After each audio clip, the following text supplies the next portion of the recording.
Assalamualaikum dan salam sejahtera. Hari ini saya Nuraniza Muhammad dan seorang lagi ahli kumpulan saya iaitu Ahmad Hasbullah bin Zali akan membentangkan tugasan kami iaitu pengurusan konflik yang bertajuk Malaysia Airlines Berhad menangani konflik kewangan akibat wabak COVID-19. Yang sedia maklum, konflik bermaksud perselisihan ataupun pertikaian yang sering berlaku dianggap satu perkara yang negatif. Dalam arti kata yang lain, konflik boleh melahirkan satu keadaan yang tidak harmoni dan tenteram. Konflik bukan sahaja berlaku dalam kehidupan manusia, ia juga boleh berlaku di dalam sesebuah organisasi. Sekarang kita lihat dari segi latar belakang dan impak kepada masyarakat. Kajian bagi tujuan tugasan ini adalah mengenai konflik kewangan yang dihadapi oleh Malaysia Airlines Berhad iaitu MAB akibat daripada penularan wabak COVID-19 yang melanda dunia bermula pada akhir tahun 2019. MAB adalah syarikat penerbangan Malaysia yang ditubuhkan pada 7 November 2014. Penubuhannya adalah bertujuan untuk mengambil ahli operasi, aset dan liability syarikat Malaysia Airlines System iaitu MAS. MAB kemudiannya diletakkan di bawah Malaysia Aviation Group Berhad MAG yang dimiliki sepenuhnya oleh Khazanah Nasional Berhad. Mengikut kepada pecahan, MAB membatalkan 45,680 penerbangan antarabangsa dan domestik AirAsia iaitu sebanyak 106,093 dan Malindo Air sebanyak 17,105 penerbangan. Jumlah penumpang yang terjejas juga agak besar iaitu 4,316 juta membabitkan 1.4 juta penumpang MAB, 2.861 penumpang Asia dan 540,000 penumpang Malindo Air. Berdasarkan daripada kenyataan akhbar tersebut, ini menunjukkan bahawa wabak COVID-19 telah semakin meningkat di seluruh dunia sehingga menyebabkan MAB juga terpaksa membatalkan perkhidmatan penerbangannya ke seluruh negara bagi mengawal penularan wabak tersebut. Ekoran daripada itu, MAB telah mengalami kerugian yang sangat besar sehingga terpaksa membuat keputusan yang sukar terhadap para pekerjanya termasuklah pekerja lain dalam kumpulan Malaysia Aviation Group iaitu MAG. Kajian ini memberikan gambaran bagaimana MAB cuba menyelesaikan konflik kewangan akibat penularan wabak COVID-19 yang semakin meningkat.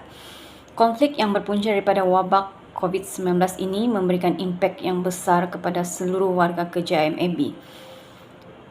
MAB telah melakukan beberapa alternatif bagi mengurangkan impak penurunan pendapatan syarikatnya.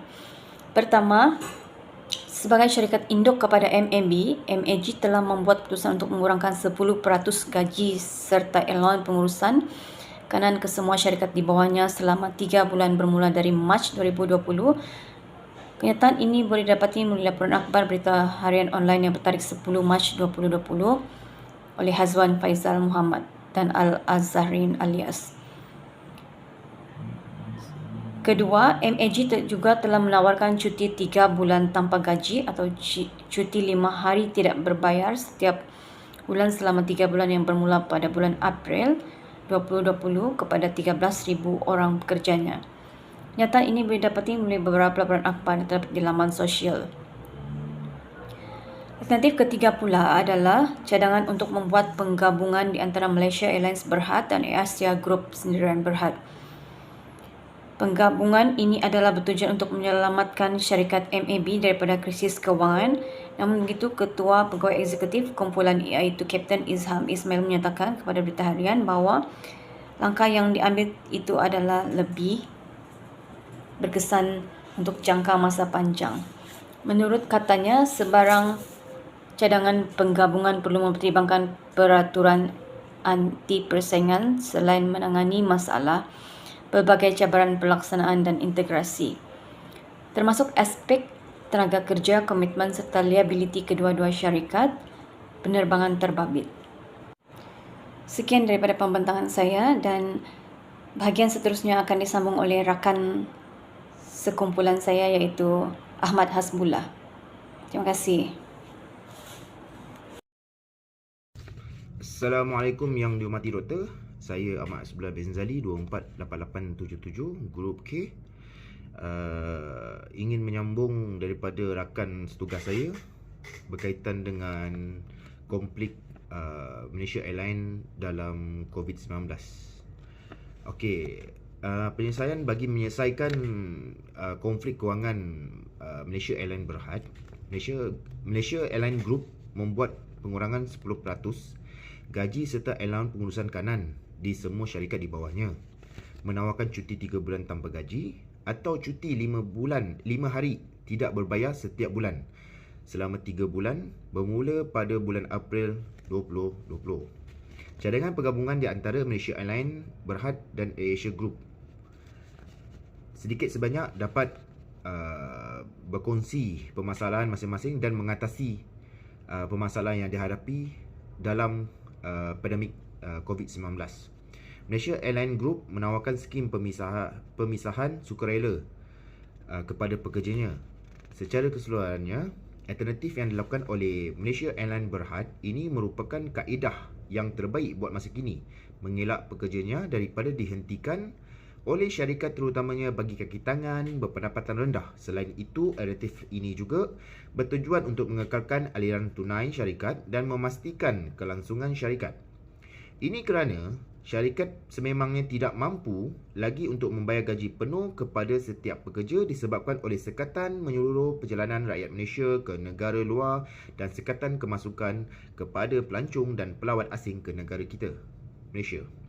Dalam wabak pandemik COVID-19 yang semakin meningkat, pekerja juga tidak dibenarkan memasuki kawasan tempat kerja dan tidak ada kerja yang boleh dilakukan masa kini. Tambahan pula, pendapatan perniagaan juga semakin terjejas disebabkan segala urusan yang dikait dengan operasi tidak dapat dijalankan seperti biasa.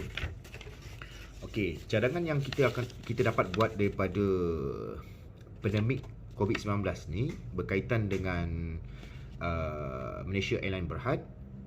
Walau bagaimanapun, Malaysia Airlines Berhad menghadapi keadaan yang sukar akibat daripada penularan wabak COVID-19, tetapi mereka telah memberi jaminan kepada pekerja bawahan bahawa dalam tempoh terdekat ini pihak mereka tidak akan melakukan pembuangan kerja. Menurut Kementerian Sumber Manusia, Datuk Seri M. Saravanan di dalam artikel yang dikeluarkan oleh My Metro pada 15 Mac 2020, tindakan pembuangan pekerja adalah langkah terakhir yang akan difikirkan oleh Malaysia Airlines Berhad. Katanya, buat masa ini tiada keperluan bagi Malaysia Airlines Berhad melakukan pembuangan pekerja. Kementerian menasihatkan pihak majikan mengambil tindakan seperti mematuhi peruntukan undang-undang pemburuhan perjanjian kolektif sekiranya ada tata cara untuk keharmonian perusahaan SOC. Selain daripada itu, Malaysia Airlines Berhad juga telah membekukan proses lantikan baru dan kenaikan pangkat terhadap seluruh pekerjanya serta menawarkan program cuti sukarela kepada pekerja-pekerja lain yang berada di dalam kumpulan Malaysia Airlines Group dan Malaysia Airlines Berhad Cargo, Malaysia Airlines Berhad Engineering, Firefly dan Maswing. Namun begitu, permohonan secara sukarela tersebut perlu mendapat kebenaran daripada kelulusan daripada ketua jabatan di Malaysia Airlines Berhad. Pihak kerajaan juga menyatakan akan sentiasa memantau dan memastikan mana-mana majikan dalam setiap tindakan yang akan diambil, terutamanya melibatkan kebajikan pekerja akibat penularan wabak COVID-19. Menurut Datuk Seri Savaranan, pemantauan tersebut adalah bertujuan untuk memastikan suasana keharmonian perusahaan di tempat pekerjaan akan kekal sihat kondusif tanpa menjejaskan kebajikan pekerja serta kelangsungan syarikat. Selain itu, pihak kerajaan juga telah memperuntukkan sebanyak 50 juta untuk membantu serta menyediakan perancangan terbaik bagi pembela nasib kerajaan pekerja-pekerja di sektor penerbangan yang terjejas teruk akibat penularan COVID-19. Menurut kenyataan Datuk Seri Savanan lagi, maka adanya satu lagi berita baik yang mana Menteri Kewangan telah menyediakan sebanyak 50 juta khususnya baik mana Kementerian Kewangan telah menyediakan 50 juta khususnya untuk sektor ini. Kita kena ada satu plan. Hanya berharap mereka berjaya. Kita kena plan yang kukuh bagi memastikan nasi kumpulan ini terbela, katanya. Dalam program Agenda Awani yang berlangsung pada 24 November 2020 yang lalu, walau bagaimanapun peruntukan telah disediakan oleh kerajaan kepada sektor penerbangan, tetapi di sektor keprihatinan terhadap pengurusan pekerja yang amat memerlukan kewangan dalam urusan ini. Kerajaan telah memberikan bantuan COVID-19 untuk semua rakyat yang terjejas, antaranya bantuan disalurkan adalah bantuan RM600 sebulan per keso yang diberikan kepada pekerja yang terpaksa mengambil cuti tanpa gaji. Pengeluaran RM500 sebulan ke WSP bagi akaun 2, penangguhan bayaran ansuran bank, penangguhan bayaran cukai, bantuan sara hidup dan lain-lain bantuan COVID-19.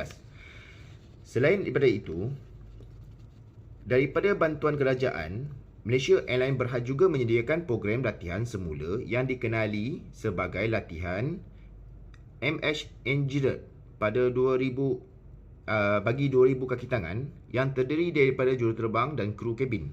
Menurut artikel yang bertajuk Mas Sedia Latihan kepada 2,000 kaki tangan dari Akhbar Sinar Harian bertarikh 8 Oktober 2020 yang ditulis oleh Muhammad Adnan Ibrahim, latihan ini adalah bertujuan bagi meningkatkan lagi potensi kaki tangan agar dapat meneruskan kesinambungan operasi syarikat. Menurut Kapten Ismail, program latihan tersebut amat penting bagi syarikat memandangkan situasi COVID-19 yang telah memberikan impak yang sangat besar terhadap industri penerbangan di seluruh dunia. Kenyataan beliau kepada Sinar Harian mengatakan bahawa dengan keadaan menular pandemik tidak menunjukkan sebarang tanda untuk pulih dalam masa terdekat, adalah penting untuk kami menyediakan para pekerja dengan memberi mereka pendedahan kemahiran baru. Kemahiran baru ini akan membantu mereka untuk bekerja lebih efisien dan dalam masa yang turut bekerjasama, syarikat mencapai matlamat telah ditetapkan. Ini adalah masa terbaik bagi kaki tangan kami untuk mempelajari seterusnya meningkatkan kerjaya mereka. Okey, kesimpulan yang kita dapat dibuat secara kesimpulannya, walaupun konflik dianggap suatu yang negatif dalam organisasi, tetapi ada kalanya terdapat konflik yang boleh memberi manfaat dalam menyokong dan memperbaiki tahap pencapaian organisasi sebuah syarikat. Dalam kata ini, konflik boleh menjadi sumber perubahan dan progresif kepada organisasi. Konflik yang tidak bermanfaat adalah konflik yang menghalang unsur-unsur positif menuju pencapaian matlamat. Sekiranya MAB tidak menggunakan jalan penyelesaian tersebut, kemungkinan MAB terpaksa membuang banyak pekerja akibat daripada ketidakmampuan untuk menghasilkan pendapatan syarikat. Walau agak perit untuk diterima oleh semua pekerja MAB, tetapi selagi tidak ada pembuangan pekerja, ia masih dianggap beruntung kerana sekiranya mereka hilang pekerjaan, ia akan menjadi sukar untuk mendapatkan pekerjaan yang lain. COVID-19 ini juga memberi impak kepada seluruh dunia, bukan kepada Malaysia Airlines Berhad, tetapi untuk semua masyarakat lah, terutamanya di Malaysia. Sebab daripada pandemik COVID-19 ini, banyak pekerja diberhentikan kerja atau mendapat 20 ataupun 30% gaji untuk sebagai untuk meneruskan kehidupan mereka. Jadi itu amat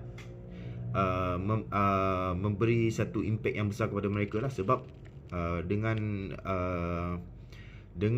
tanggungan yang tinggi dan tiada pekerjaan pada masa pandemik COVID-19, jadi nak survivekan hidup tu agak susah lah yang bagi pekerjaan swasta. Manakala yang kerajaan pula gaji macam biasa teruskan dan pergerakan terbatas. Jadi untuk memajukan negara daripada segi ekonomi agak menurun setelah apabila COVID-19 ini melanda dunia.